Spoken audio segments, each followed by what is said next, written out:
name is Jamie Cage and I'm here on the sofa with Aislinn De'ath, who plays the part of Emma in the film A Friend in Need. Ah. Can't wait, darling. I only see we've got guests.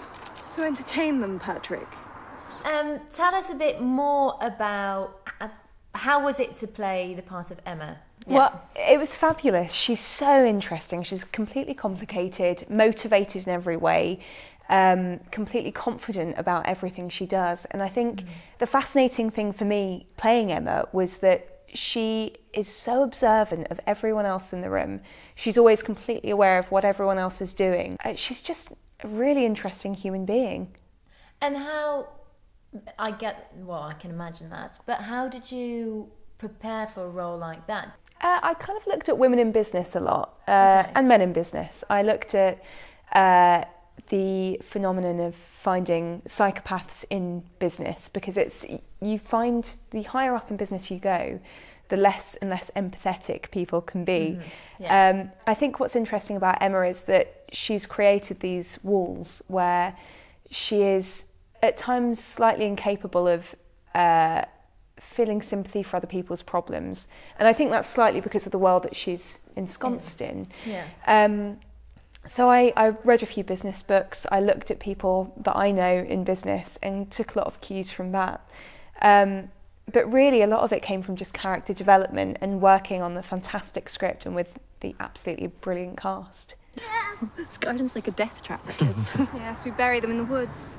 Emma, in a lot of ways, I think is quite lonely. I think for her, finding people that are similar to her is a real difficulty. I think she's not really got anyone who works on the same speed or wavelength as her, apart from potentially Callum.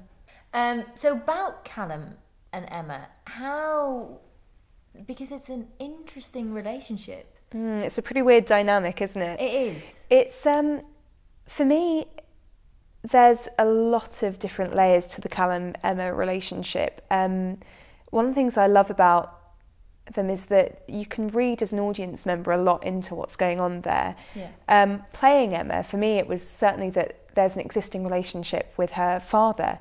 So she has more warmth towards him than anyone else in the film. He understands her in a way that I think a lot of people don't.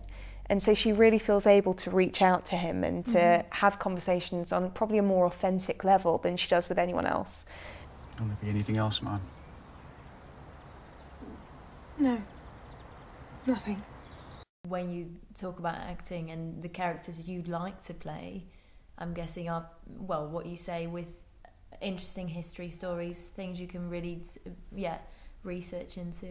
Yeah, I love any character I can get my teeth into. I think like most female actors, I've had my fair share of playing the girlfriend or the mistress or the stripper or prostitute, because we get a lot of that.